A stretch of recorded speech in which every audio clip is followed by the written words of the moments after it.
लग्नाची आमिष दाखवून पीडितेशी शारीरिक संबंध ठेवल्याच्या आणि नंतर लग्न नाकारल्याच्या गंभीर प्रकरणात आरोपी तुषार सुरेश कनले राहणार कोंची कोरवी गल्ली अशोक चौक सोलापूर याला सेशन न्यायालयाने जामीन मंजूर केला आहे।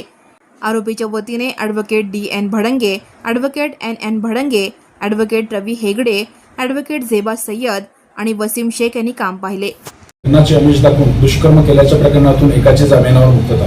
या थोडक्यात हकीकत अशी की पीडिताने दाखल केलेल्या फिर्यादीवरून तुषार सुरेश कनले राहणार कोंची कोरवी गल्ली अशोक चौक सोलापूर हा सप्टेंबर 2025 पासून पीडितावर वाईट नजर ठेवून होता व तो पीडिताला तू मला आवडते, मला तुझ्याशी बोलायचे आहे, मला तुझ्याशी लग्न करायचे आहे, आपण टेरेसवर भेटू म्हणून तो टेरेसवर तू टेरेसवर भेटण्यास न आल्यास मी टेरेसवरून उडी मारून जीव देतो असे बोलून तिच्याशी जवळीक साधत होता। आरोपी हा त्याच्या घरी कोणी नसताना तिला घरी बोलवून मी तुझ्याशी लग्न करणार आहे असे म्हणून तिच्यासोबत शरीर संबंध ठेवले होते। तसेच पीडिता ही सतत फोनवर बोलत असताना पीडिताच्या आईने पीडिताला विश्वासात घेऊन ती रात्रंदिवस कोणासोबत बोलत आहे याबाबत विचारणा केली असता तिने आरोपी तुषार कनले हा पीडितासोबत लग्न करणार असून त्यांचे त्या दोघात शरीर संबंध आले असे पीडिताने तिच्या आईस सांगितले। त्यामुळे पीडितेच्या आईने तुषार कनले व त्याच्या कुटुंबातील लोकांना सदर बाबतीत विचारणा केली असता आरोपी तुषार सुरेश कनले याने पीडितासोबत लग्न करण्यास नकार दिला। त्यामुळे पीडिता हिने फिनेल पिऊन आत्महत्या करण्याचा प्रयत्न केला होता।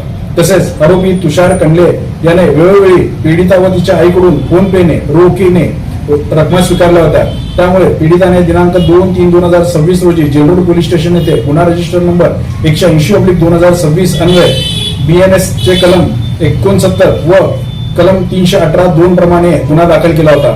यावरून तुषार कनले यास दिनांक 2/3/2026 रोजी अटक करण्यात आली होती व त्यास मेहरबान कोर्टासमोर हजर करण्यात आले होते। त्यानंतर आरोपीस न्यायालयीन कोठडी सुनावण्यात आली होती। त्यानंतर आरोपीच्या वतीने ॲडव्होकेट DN भडंगे व ॲडव्होकेट NN भडंगे यांच्या वतीने दिनांक 5/5/2026 रोजी मेहरबान सेशन जज श्रीयुत मोहिते साहेब यांच्या कोर्टात जामीन अर्ज ठेवण्यात आला होता।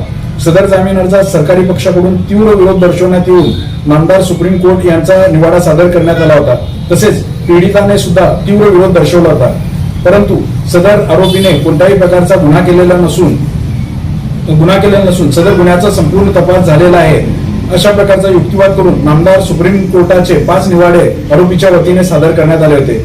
सदरचा केलेला युक्तिवाद मेहरबान सेशन जज श्रीयुत जयदीप मोहिते साहेब यांनी मान्य करून आरोपी तुषार सुरेश कनले याचा दिनांक 28/5/2026 रोजी रक्कम ₹50,000 इतक्या रकमेवर काही अटी व शर्तीवर आरोपीचा जामीन मंजूर केला। यात आरोपीच्या वतीने advocate DN Bhadange, advocate NN Bhadange, advocate Ravi Hegde, advocate Zeba Sayyed व वसीम अक्रम शेख यांनी काम पाहिले।